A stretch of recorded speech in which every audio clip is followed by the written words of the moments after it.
Hi friends, नमस्कार। मैं हूं राजेश और आप देख रहे हैं सरकारी योजना फॉर यू।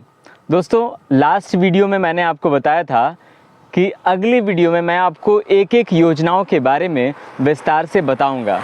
तो दोस्तों, आज हम बात करने वाले हैं सरकार की एक बहुत महत्वपूर्ण योजना जिसका नाम है सर्वजन पेंशन योजना। इस योजना के तहत कोई भी व्यक्ति, चाहे वो महिला हो या फिर पुरुष हो, अगर उसकी उम्र 60 साल या उससे अधिक हो गई है तो सरकार जो है उसे पेंशन के तौर पर 1000 रुपये प्रति माह दे रही है। तो इसके लिए आपको करना क्या पड़ेगा? तो इसके लिए कुछ डॉक्यूमेंट्स हैं जो आपको चाहिए इस योजना का लाभ लेने के लिए। तो सबसे पहले जो आपको डॉक्यूमेंट्स चाहिए वो है आधार कार्ड। आधार कार्ड बहुत ज़रूरी है, आप यहाँ सामने देख सकते हैं। तो जितनी भी सारी डॉक्यूमेंट्स है उसका डिटेल मैं आपको देता जाऊँगा। तो सबसे पहले आधार कार्ड चाहिए। आधार कार्ड के बाद चाहिए आपको वोटर कार्ड, और वोटर कार्ड के बाद आपको चाहिए बैंक पासबुक, यानी बैंक अकाउंट नंबर आपको चाहिए। इन सभी चीज़ों के अलावा एक जो सर्वजन पेंशन योजना का आवेदन फॉर्म आता है, मैं डिस्क्रिप्शन में आपको उसका फॉर्म भी दे दूंगा और आपको मैं ये डिटेल में आपको बता रहा हूँ। देखिए, ये फॉर्म है। इस फॉर्म में आपको अपने डिटेल्स भरने हैं। बहुत ज़्यादा इसमें हैक्टिक नहीं है, बहुत ज़्यादा कॉम्प्लिकेटेड नहीं है। इसमें सिर्फ आपका नाम, आपका पता, आपके पिता पति का नाम, आधार नंबर, अकाउंट नंबर, पूरी डिटेल जो है वो आपको भरना है। और उसके अलावा उसमें आपके जो क्षेत्र के पंचायत सचिव होंगे उनका हस्ताक्षर चाहिए। और इन सभी आवेदनों को लेकर आप अपने ब्लॉक में या फिर अपने पंचायत सचिव के पास जमा करिए। कुछ ही दिनों में अगर आपके सारे अकाउंट्स या आपके सारे आवेदन के फॉर्म जितना आपने जमा किया है वो सारे अगर ठीक हैं तो आपको तुरंत इस सर्वजन पेंशन योजना का लाभ आपको मिल सकता है। अगले वीडियो में मैं आपको बताऊंगा कि मुख्यमंत्री पशुधन योजना का लाभ आप कैसे ले सकते हैं और हर महीने 10,000 से ज़्यादा कैसे कमा सकते हैं। तो अभी तक अगर आपने चैनल को सब्सक्राइब नहीं किया है तो चैनल को सब्सक्राइब करिए, बेल आइकन को दबाइए ताकि जो भी मैं वीडियो बनाऊं उसका नोटिफिकेशन आपको मिलता जाए। अब क्योंकि मैंने पेंशन की बात करी है तो अधिक जानकारी के लिए मैं अभी आपसे मुलाकात कराऊंगा हमारे पूर्वी सिंहभूम जिले के डुमरिया प्रखंड के ब्लॉक डेवलपमेंट ऑफिसर से मैं आपकी मुलाकात कराऊंगा। तो चलिए हम उनसे बात करते हैं। तो जैसे कि आप सभी को पता है कि आज मैं आपकी मुलाकात कराने वाला हूं पूर्वी सिंहभूम जिले के डुमरिया प्रखंड के प्रखंड विकास पदाधिकारी यानी कि बीडीओ साहब श्री साधुचरण देवगम जी से। बीडीओ साहब, आपका बहुत बहुत स्वागत है। नमस्कार, जोहार। धन्यवाद हमारे इस चैनल में जुड़ने के लिए। बीडीओ साहब, आज हम बात कर रहे हैं हमारी जनता के साथ कि मुख्यमंत्री सर्वजन पेंशन योजना, मुख्यमंत्री वृद्धा पेंशन योजना का लाभ कैसे लेंगे और उसके लिए क्या क्या क्राइटेरिया है, आपसे हम डिटेल में जानना चाहेंगे। जी, जैसा कि हम लोग जानते हैं, हम लोग का देश एक कल्याणकारी राज्य के रूप में, हम लोग वेलफेयर स्टेट के रूप में जानते हैं जी। और हमारे जो नीति निर्देशक तत्व हैं, राज्य के नीति निर्देशक तत्व, उसमें ये वर्णित है कि जो भी कमज़ोर लोग हैं उनकी सुरक्षा करनी है, सामाजिक सुरक्षा करनी है। तो उसी के तहत केंद्र सरकार के स्तर से भी और राज्य सरकार के स्तर से भी जो खास करके वृद्ध, दिव्यांगजन हैं, वैसे लोगों के लिए सामाजिक सुरक्षा पेंशन की व्यवस्था की गई है। तो झारखंड सरकार के द्वारा सर्वजन पेंशन योजना लागू की गई है, जिसके कई सारे कंपोनेंट हैं। तो आज जैसा कि आपने कहा कि हम लोग वृद्धा पेंशन के बारे में बात करेंगे जी। तो मुख्यमंत्री राज्य वृद्धावस्था पेंशन योजना लागू की गई झारखंड सरकार के द्वारा, और इसके जो क्राइटेरिया या शर्त कहिए तय किए गए हैं वो मुख्य रूप से इस प्रकार से हैं कि जो आवेदक हैं हमारे, जी उसकी उम्र कम से कम 60 साल की होनी चाहिए और वो किसी भी प्रकार के जो राज्य सरकार या केंद्र सरकार के नौकरी में नहीं हो या फिर उससे रिटायर्ड पर्सन नहीं हो जी या फिर किसी प्रकार के सार्वजनिक उपक्रम वगैरह में कार्यरत नहीं हो या फिर रिटायर्ड नहीं हो जी और साथ ही वो किसी प्रकार का आयकर दाता नहीं हो। जी तो ऐसे लोगों को राज्य सरकार द्वारा प्रति माह 1,000 रुपये की राशि डीबीटी के माध्यम से उनके खाते में दी जाती है। जी तो इसके लिए जो कागजात लगते हैं जी वो मुख्य रूप से 3 कागजात हैं, बहुत ही सिंपल कर दिया गया है। जी पहले इसमें बीपीएल वगैरह की मांग होती थी और पेंशन वगैरह के भी कागजात उसमें लगते थे, लेकिन वर्तमान में जो कागजात लगते हैं वे मात्र 3 हैं।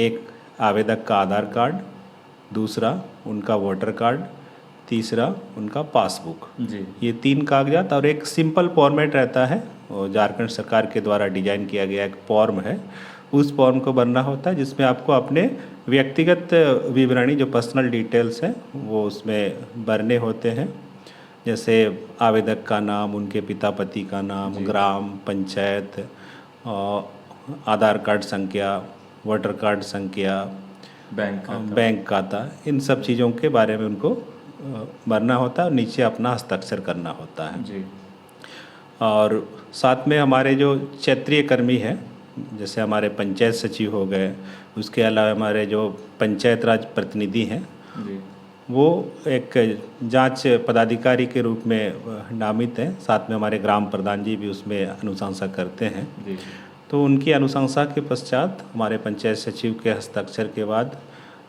हमारे यहाँ लाया जाता है आवेदन को, फिर उसको हम लोग बहुत ही त्वरित गति से स्वीकृत करने का कार्य करते हैं।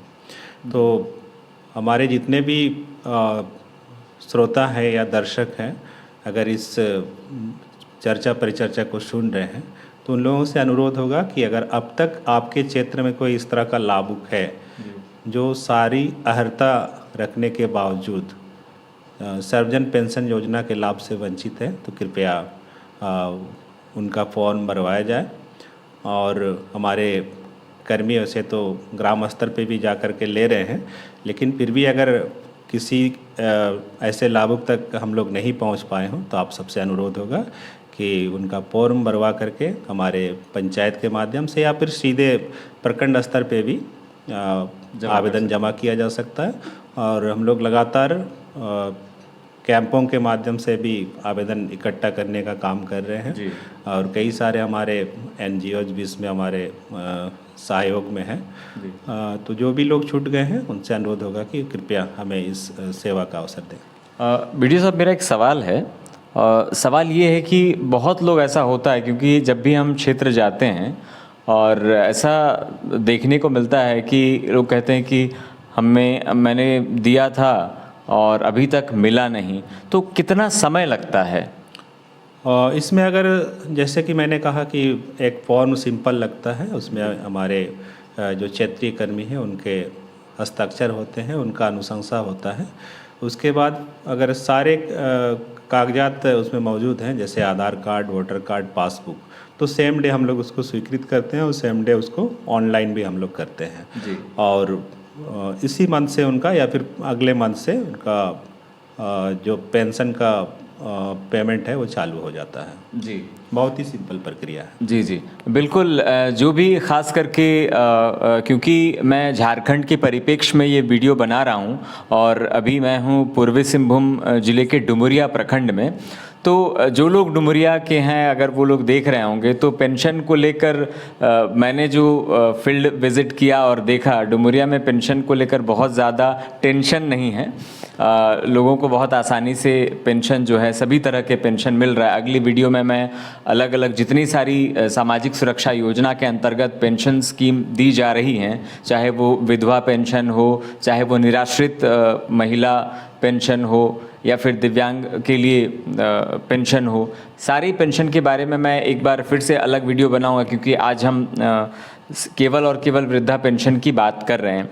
एक बहुत बड़ी समस्या वीडियो साहब अभी देखने को मिल रहा है, बहुत सारे लोगों की ऐसी शिकायत है और लोगों की समस्या है कि पहले तो उनको मिल रहा था पेंशन, पिछले 1 साल से या तो किसी कारणवश नहीं मिल रहा है या तो किसी और के खाते में जा रहा है। तो ये क्यों हो रहा है और इसका समाधान क्या है? देखिए, इसके 2-3 संभावित कारण हो सकते हैं जी। एक कारण ये हो सकता है कि उनका अकाउंट डॉर्मेंट हो गया हो, क्योंकि अभी डीबीटी के माध्यम से, एबीपीएस के माध्यम से, पीएफएमएस के माध्यम से पेमेंट हो रहा है जी। तो उनसे हम यही कहेंगे कि एक बार जो संबंधित प्रखंड है, हम अपने डुमरिया की बात करें तो अलग से हम लोग के यहाँ एक ऑपरेटर है, वहाँ हम लोग चेक करते हैं कि किस कारण से उनका पेमेंट नहीं जा रहा है। तो इसके 2 मुख्य कारण हो सकते हैं। एक, या तो उनका आधार में कुछ त्रुटि होगी, जैसे आधार शीटिंग होता है डीबीटी बेस पेमेंट में, तो आधार शीटिंग गलती से किसी दूसरे अकाउंट के साथ हो गया। कई सारे ऐसे लाभुक भी होते हैं कि उनका एक से ज़्यादा खाता रहता है। बिल्कुल। तो उसमें होता क्या है कि अगर आप लास्ट जो आपने उसमें आधार शीटिंग किया है, तो भले ही आपने पूर्व में कोई भी खाता दिया हो, लेकिन पैसा जाता है जहां आपने अंतिम बार उसका आधार शीटिंग किया है। तो फिर लाभुकों से बातचीत करने के क्रम में ये पता चलता है, उसका समाधान हो जाता है। और दूसरा ये हो सकता है कि बैंक के पासबुक में उनका कुछ दिक्कत हो, तो फिर बैंक के स्तर से उसका समाधान होता है, प्रखंड स्तर से या फिर बैंक के स्तर से, ये 2 जगह से उसका समाधान हो जाता है। जी। तो क्या जो भी लाभुक है उनको आपके प्रखंड कार्यालय में आवेदन देना होगा इसके लिए? फॉर्मल आवेदन देने की आवश्यकता नहीं होती है। हम लोग उनसे सिर्फ उनका आधार कार्ड, पासबुक, या फिर अगर उनके पास पेंशन स्वीकृति आदेश हो जो उनको दिया गया होगा पूर्व में, तो वो साथ में हम लोग लेने की अपील करते हैं उनसे। वो लेकर के आए, हम लोग यहाँ पे प्रॉपर तरीके से उसका जांच करके कि कहाँ गड़बड़ी है, और अकॉर्डिंगली उनका समाधान उनको बताते हैं और समाधान हो भी जाता है। जी। इतनी सारी जानकारी देने के लिए आपका बहुत बहुत धन्यवाद वीडियो साहब। ठीक, धन्यवाद। तो दोस्तों, हमने आज बहुत विस्तार से वृद्धा पेंशन योजना के बारे में हमने जाना और किस तरीके से इसका समाधान होगा। बहुत सारे लोगों के पास क्या होता है कि जैसे वीडियो साहब भाई बता रहे थे कि 2-2 अकाउंट होने की वजह से कई बार ऐसा होता है कि बैंक ऑफ इंडिया में पहले पेंशन आ रहा था, क्योंकि उनका पहले से किसी और जगह भी ग्रामीण बैंक में या किसी और बैंक में खाता है तो वहाँ जा रहा है। तो हमें चेक करने की आवश्यकता है, और आप जिस भी ज़िले में रहते हों, जिस भी प्रखंड में आप रहते हों, कोई भी परेशानी अगर पेंशन को लेकर है तो आप सामाजिक सुरक्षा विभाग के पास, जो आपके प्रखंड स्तरीय पदाधिकारी हैं, उनके पास जाकर संपर्क करिए, तो आपका जो समस्या है उसका समाधान हो जाएगा। अभी तक अगर आपने चैनल को सब्सक्राइब नहीं किया है तो चैनल को सब्सक्राइब करिए, बेल आइकन को दबाइए, ताकि जो भी मैं अगली वीडियो बनाऊं उसका नोटिफिकेशन आपको मिले।